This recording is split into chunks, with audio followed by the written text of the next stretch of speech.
Hey, salut beau gosse. Et on se retrouve une nouvelle fois pour parler de la saga Halloween, et c'est pour ça qu'on est de bonne humeur, c'est pour ça qu'on est heureux. Si vous êtes comme moi, vous êtes complètement hype par le trailer qui était sorti, le dernier trailer de Halloween Kills, et vous avez juste une seule hâte, c'est de poser vos fesses, vos belles fesses bien arrondies sur les fauteuils rouges du cinéma le soir d'Halloween. Et ne faites pas les innocents, je sais que vous êtes complètement hype, faites pas genre. Et que vous soyez un expert de la saga, que vous la connaissez par cœur, ou au contraire que vous êtes quelqu'un qui la découvre, que vous avez vraiment envie de vous y plonger, de vous y intéresser, et je peux comprendre que avec tous les films Halloween qui sont sortis, il y en a environ 11 avec une chronologie qui sont toutes différentes, des timelines qui sont différentes, etc. C'est très compliqué de s'y intéresser. Et surtout qu'en plus de ces 11 films, il y en a 2 nouveaux qui vont se rajouter, avec en fin d'année Halloween Kills, et en plus de ça, l'année prochaine, si tout va bien, si le Covid est parti et tout ce qui va avec, Halloween Ends en 2022. Et ce que je vous propose aujourd'hui, c'est une vidéo qui résumerait l'ensemble des films, mais avec une chronologie qui est décente et surtout avec chacune des timelines qui sont envisagées. Donc ça va pas être dans l'ordre de sortie des films forcément, mais ça va plutôt être dans l'ordre de toutes ces timelines pour que vous puissiez mieux comprendre la saga et que vous soyez prêts et sûr de vous lorsque vous allez voir les futurs opus qui vont sortir au cinéma. Et on va commencer aujourd'hui avec la première timeline. Je suis tellement hype, ça va être extraordinaire cette vidéo.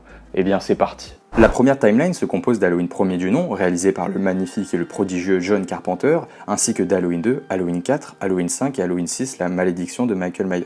C'est la première véritable timeline qu'on pourrait qualifier d'originelle, composée d'opus qui divisent entre certains qui sortent du lot par leur qualité, et au contraire ceux qui s'illustrent par leurs défauts. Le surnom qui est donné à cette timeline varie entre la timeline Loomis, ou la timeline de la famille de Myers, entre Laurie et Jamie. Mais ne vous inquiétez pas, en vérité, le nom de cette timeline n'a que peu d'importance. Tout commence un soir d'Halloween, à la date fatidique de 1963. Nous sommes plongés dans les yeux d'une future légende du cinéma horrifique, Michael Myers, qui n'est alors qu'un enfant qui poignarde sa sœur à de multiples reprises. Il plonge dans un silence étrange et se fait interner dans un hôpital psychiatrique. Et c'est cela qui fait la force du personnage, c'est tout ce mystère qui l'envenime. Pourquoi est-ce qu'il a commis ce meurtre? Pourquoi est-ce qu'il va plonger dans un silence? Pourquoi il ne possède plus d'émotions quand il va tuer? Et surtout, pourquoi il a besoin de ce masque comme si c'était quelque chose qui était nécessaire? Eh bien, parfois on n'aura pas la réponse, parfois on les aura et ça sera décevant, et vous verrez, on va envisager ça dans la suite de la saga. Mais vraiment, ce qui fait la force de Michael Myers et ce qui le différencie des autres tueurs, c'est tout ce mystère auquel il est enveloppé.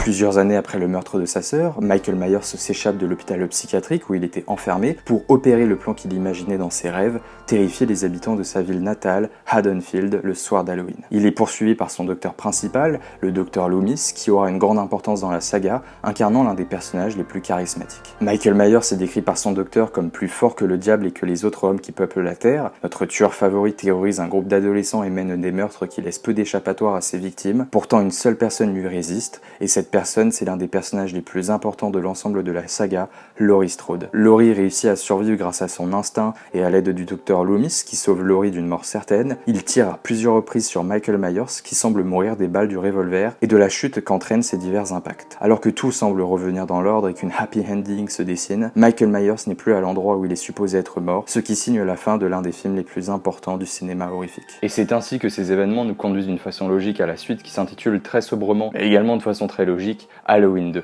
Halloween 2 se déroule quelques instants après les événements du précédent film, où nous suivons le personnage de Laurie Strode, qui est amenée à l'hôpital de la ville maudite d'Haddonfield pour se faire soigner des multiples blessures qu'elle a subies, ainsi que surveiller son état psychologique. Le film insiste sur une dimension paranoïaque, qui est plus présente que jamais, puisque le corps de Michael Myers a disparu, ce qui laisse supposer que cette maudite nuit d'Halloween est loin de se terminer. Halloween 2 se déroule quelques secondes après le premier épisode, et c'est cela qui fait sa force, et c'est aussi pour cela qu'il a une aura particulière, et que c'est sans doute l'un des épisodes préférés des fans après le premier épisode, sans oublier le docteur Loomis qui bondit en charisme dans ce film, je trouve, c'est incroyable.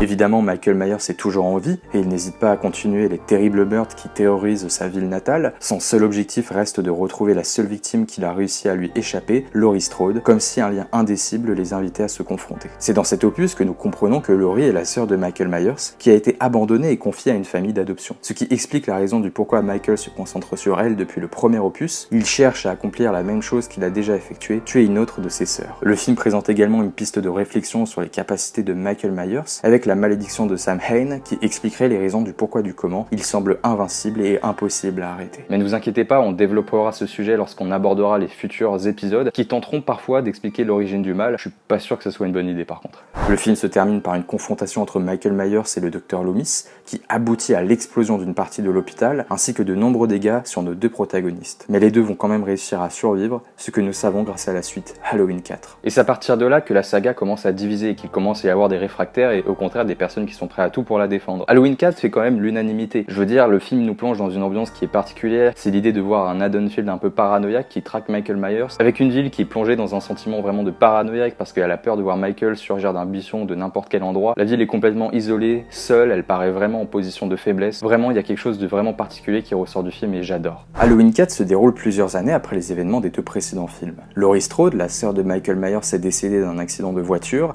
et elle laisse derrière elle sa propre fille du nom de Jamie. Et pour tout vous dire, j'ai toujours eu du mal avec les enfants, j'ai beaucoup plus de mal à m'y attacher dans les films, surtout que en général ce sont des acteurs qui sont pas terribles, il faut le dire, c'est des mecs qui débutent, c'est normal qu'ils aient des défauts. Et pourtant Jamie, ça fait partie de mes personnages préférés de la saga, je trouve qu'elle est attachante, elle est touchante, et j'aurais aimé qu'elle soit mieux développée dans les suites.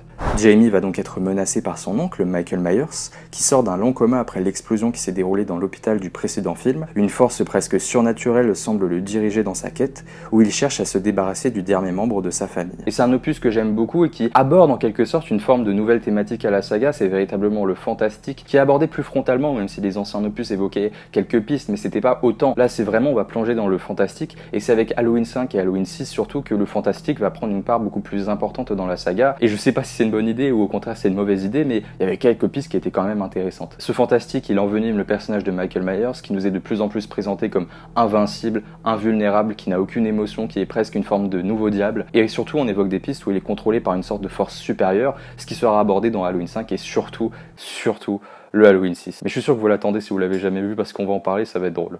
Michael Myers retourne donc à Haddonfield où il sème une nouvelle fois la terreur, poursuivi par le docteur Loomis, mais également par les habitants qui s'arment pour empêcher le boogeyman de commettre de nouveaux drames. Et notre tueur en série pourchasse sa nièce, tout en étant pourchassé par les habitants de la ville qui essaient de le traquer, et ça donne un côté et une ambiance au film qui est vraiment remarquable et qu'on retrouve pas forcément dans les autres épisodes. Jamie réussit à échapper à son terrible oncle, qui tente de la tuer à plusieurs reprises, tout en étant accompagné par sa sœur adoptive Rachel, qui tente de la protéger du monstre qui sévit dans la ville. Le film se termine par la mort de Michael Myers, qui devient définitivement celui qui est chassé, avec les habitants de la ville qui l'exterminent par plusieurs coups de feu, et c'est le moins que l'on puisse dire. Et c'est aussi le Halloween qui, je pense, possède la meilleure des fins. Je trouve que c'est une fin qui est tellement parfaite, qui est à la fois effrayante, totalement inattendue, qui est bien écrite, bien construite, et qui surtout te hype pour la suite.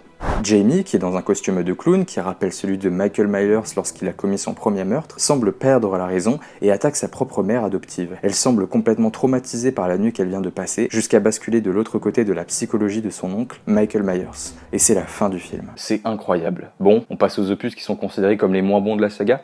Halloween 5 est un opus où nous retrouvons le personnage de Jamie, qui vit désormais dans une clinique de santé mentale pour les enfants atteints de troubles. Si elle occupe cette clinique, c'est en partie à cause des événements qui se sont déroulés dans le précédent opus, la pauvre fille étant traumatisée par son oncle, ce qui l'a même poussée à une tentative d'homicide sur sa pauvre mère. Mais ce n'est pas la seule chose qui semble avoir des conséquences psychologiques sur sa personne, puisqu'un lien surnaturel semble exister entre elle et Michael Myers, une forme de lien télépathique qui permet à Michael de connaître en permanence sa position pour accomplir son funeste objectif. Et je vous avais prévenu qu'au fur et à mesure, les opus allaient plonger dans une forme de fantastique pour expliquer en quelque sorte le mal et tout ce qui ronge le personnage de Michael Myers. Et encore une fois, c'est à partir de là où la saga divise le plus, parce que expliquer l'origine du mal, je suis pas sûr que ce soit une bonne idée, et c'est pour ça que les fans, ils commencent un peu à se détacher et trouver ces opus de plus en plus nuls, même encore aujourd'hui. Et surtout, ce sont des films, tu vois, Halloween 5, Halloween 6, ce sont des films qui sont beaucoup moins accessibles que, par exemple, le premier, le deuxième opus, qui sont plus dans une dimension horrifique. Et ça, c'est quelque chose aussi que je trouve on perd au fur et à mesure.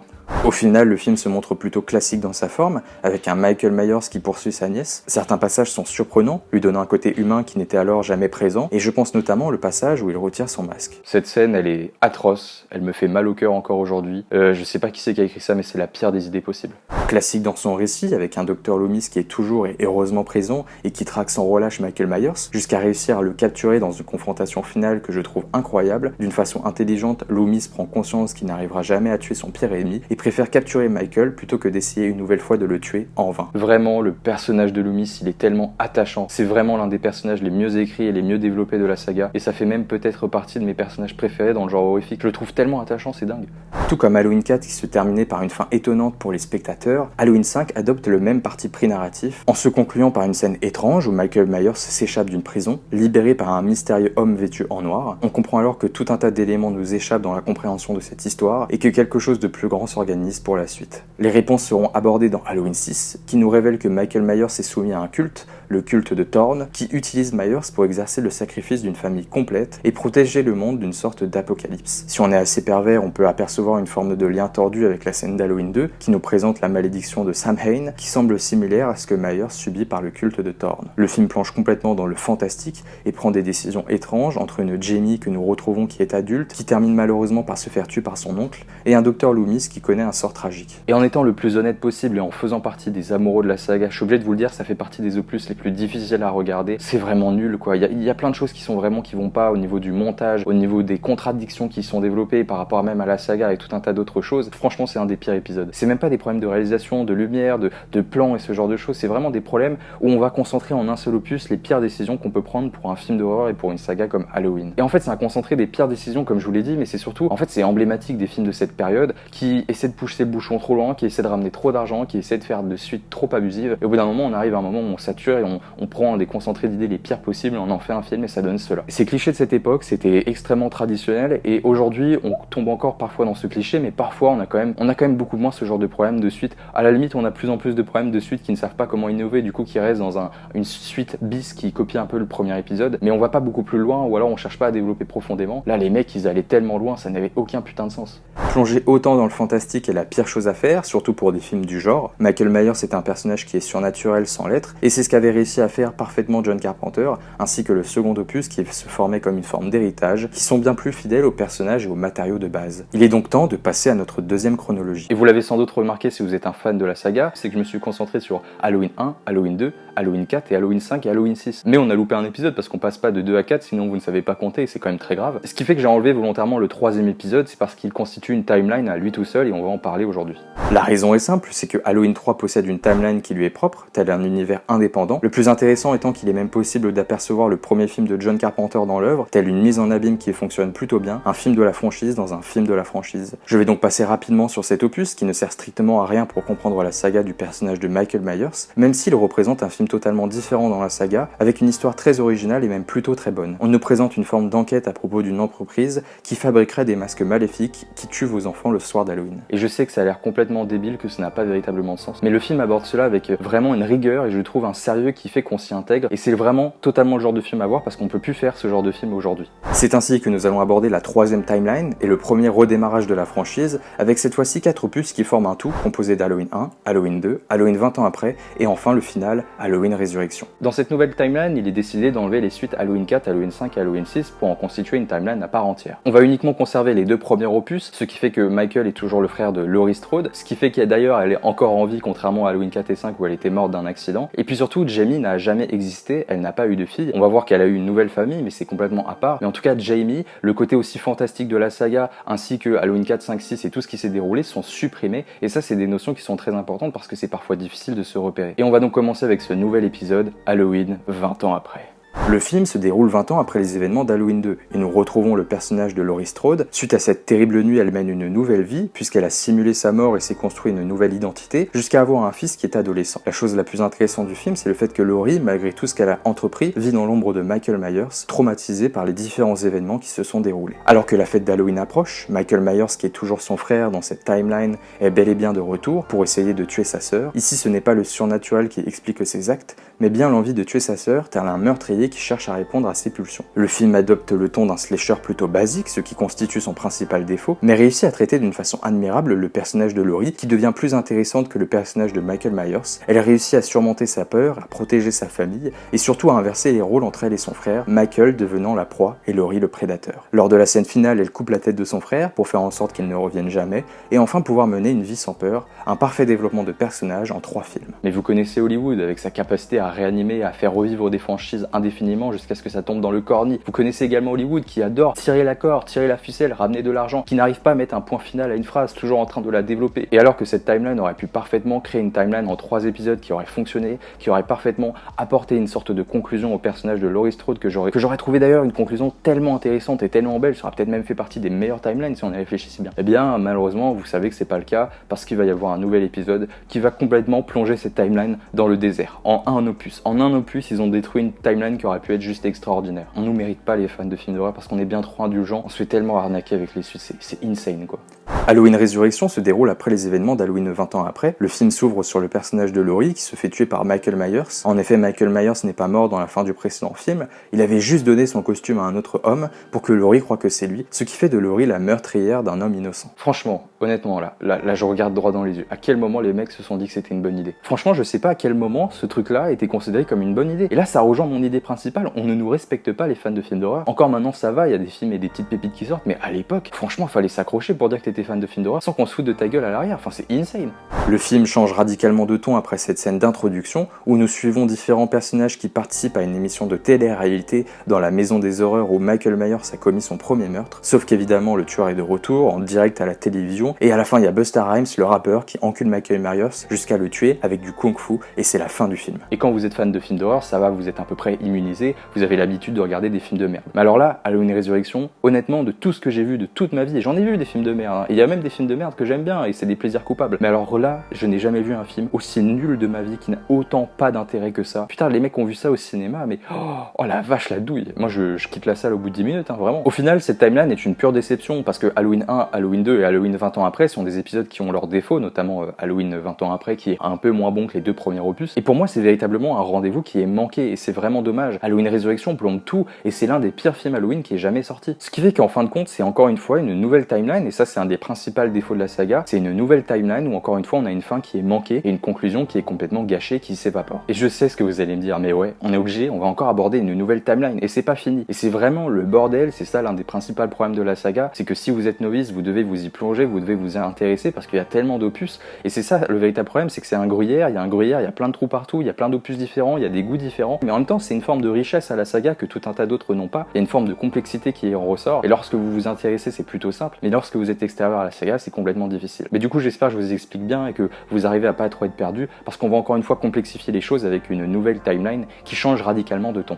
Pour cette quatrième timeline, nous allons aborder un redémarrage, c'est-à-dire qu'ici la timeline est indépendante et ne prend en compte aucun épisode sorti pour développer son propre univers. Halloween 1 et Halloween 2 sont deux opus réalisés et dirigés d'une main de maître par Rob Zombie, un mec qui aime le métal, les choses crades et qui habite sûrement en Louisiane. Non mais c'est sûr que le mec il habite dans le bayou, c'est un gros crado là. Terminer le surnaturel, terminer la classe de Michael Myers ou le côté plus discret du personnage, ici on passe dans une réalité crue, sans concession, avec deux opus qui ne sont pas faciles d'accès et qui dégoulinent de crasse et de scènes violentes. Sans oublier une bonne dose de sexe qui distille le tout, ce qui donne un côté rock and roll et même métal aux deux opus. Et il y en a beaucoup qui aiment cette timeline et moi je la respecte profondément. Je trouve que c'est une timeline qui est remplie de richesses et honnêtement je vous invite à vous y intéresser parce que vraiment vous pouvez vous prendre au jeu et passer un véritable bon moment avec ces deux opus qui sont vraiment différents et qui vous proposeront au moins une expérience qui sort complètement du lot et de ce que vous avez l'habitude de voir. Mais malheureusement moi je fais partie des réfractaires, c'est vraiment pas du tout mon style de film et encore une fois je critique pas les films, je vais pas les plomber ou les descendre, c'est que j'ai conscience que c'est vraiment pas des films qui sont faits pour moi. Le premier Halloween de Rob Zombie est un remake du premier film de Carpenter, sauf que cette fois-ci nous allons suivre l'enfance de Michael Myers pour expliquer les raisons qui l'ont poussé à devenir un véritable tueur. Le film aborde donc des thèmes sombres, face à un quotidien du jeune Michael qui est plutôt sinistre au sein d'une famille qui est difficile, cela lui brise son enfance et en quelque sorte son âme jusqu'au développement de troubles psychologiques. Ce n'est que dans la seconde partie du film que nous suivons la même histoire que dans le film original avec un Michael Myers qui traque rapidement sa sœur, Laurie Strode, cette dernière étant aidée par le célèbre médecin, le Dr Loomis. Le second opus se déroule dans la continuité et adopte un ton particulier qui le rend difficile d'accès. On plonge une nouvelle fois plus en profondeur dans la psychologie de Michael, qui semble avoir des visions de sa mère, accompagnée d'un cheval blanc. Au final, sa sœur réussit à se débarrasser de son frère en le poignardant à de plusieurs reprises. À la fin du film, Laurie Strode semble avoir perdu la raison et devient tout comme son frère une future tueuse en série, traumatisée par son vécu, même si cela reste mon interprétation qui est purement personnelle. Et vous avez remarqué que je n'ai pas fait de distinction entre les deux opus, j'ai résumé ça d'une façon complète avec une timeline. Pour moi, c'est presque un film de 4 heures qui se déroule. Vraiment, pour moi, Halloween 1 ne fonctionne pas sans Halloween 2, et au contraire, Halloween 2 ne fonctionne pas sans le premier opus de Rob Zombie. C'est vraiment Rob Zombie a créé un univers et un truc que je trouve complètement unique et qui fonctionne vraiment comme un tout. Du coup, c'est quand même une qualité. Vous voyez que même si j'aime pas ces films, je suis quand même quelqu'un qui essaie d'aller de l'avant. Tout cela nous permet d'aboutir à la dernière timeline, le retour de la confrontation entre Laurie et Michael Myers. Cette fois-ci, on conserve uniquement l'opus préféré des fans, à savoir le premier réalisé par John Carpenter, ce qui fait que Michael Myers revient dans sa forme naturelle, The Shape, entre discrétion, lenteur et brutalité. Cette fois-ci, aucun surnaturel explique sa puissance, si ce n'est qu'il semble être un homme plus fort que la majorité des individus peuplant cette terre, et surtout Michael Myers n'est pas le frère de Laurie, ce qui rajoute une part de mystère sur la façon dont les deux sont liés. Dans cette suite, Michael Myers est arrêté après la fin du premier opus et enfermé dans un asile où il se plonge pendant plusieurs décennies dans le silence. Il réussit à s'échapper et va une nouvelle fois terroriser la ville d'Haddonfield lors d'une terrible nuit d'Halloween. Une quête qui l'amènera à affronter Laurie Strode, qui cherche à protéger sa famille, que ce soit sa fille ou sa petite-fille. La confrontation entre les deux personnages principaux a bien lieu, ce qui résulte une nouvelle fois en la victoire de Laurie, qui réussit à emprisonner son pire ennemi dans sa cave et y mettre le feu. Alors que les flammes montent, Michael Myers reste fixe, le regard sûr de lui et sans expression. Il sait qu'il va sortir de lui et qu'un jour ou l'autre, il réussira son funeste objectif. On a une Laurie qui est complètement traumatisée par les événements, qui a complètement du mal à passer à autre chose. Et c'est ça qui est intéressant, c'est qu'on développe une thématique qui n'est pas si nouvelle que ça à la saga, mais qui est quand même abordée d'une façon très intéressante. C'est que les deux, que ce soit Michael Myers ou Laurie Strode, ils sont complètement liés dans cet opus. Les deux représentent un échec pour l'autre, puisque Michael Myers n'a pas réussi à tuer Laurie, donc c'est un échec, et Laurie n'arrive pas à passer à autre chose après cette terrible nuit, donc elle n'a pas non plus vaincu Michael Myers. C'est un échec pour l'autre, c'est un lien qui les unit, et même s'ils ne sont pas frères et sœurs dans cette saga, ils sont profondément liés comme des frères et sœurs. Ça, c'est de l'écriture, c'est pas si complexe que ça, mais en même temps c'est très intelligent, donc on valide. Pour ça que j'ai beaucoup d'espoir, c'est que peut-être pour une fois, on va avoir une timeline qui est cohérente, qui se finit bien avec une fin, un point final et quelque chose qui vraiment, putain, ça va être fou les gars. Mais en tout cas, j'aimerais vraiment que avec ces 4 films, en comptant le premier de John Carpenter encore une fois, on ait 4 films qui arrivent à conclure la saga d'une façon absolument dingue et qu'on ait enfin, les fans d'Halloween, je sais pas, une timeline qui soit réussie et qui nous fasse plaisir, qu'on se dise putain, on a enfin ce qu'on a mérité après toutes ces années à galérer, à regarder plein de films parfois merdiques et parfois bons. Du coup voilà, j'espère que j'ai été le plus clair possible, j'espère que vous avez passé un bon moment en ma compagnie et puis on se retrouve bientôt, prenez soin de vous, à la prochaine. C'était un gros travail cette vidéo, alors n'hésitez pas à vous abonner, à lâcher un like et surtout à commenter, j'ai envie qu'on discute de cette saga. Et puis on se retrouve déjà en fin d'année pour la critique de Halloween Kills et puis surtout on se retrouve pour tout un tas de critiques, de vidéos qui vont sortir sur la chaîne, donc n'hésitez pas à vous abonner encore une fois. Prenez soin de vous, à la prochaine, ciao bene les gars.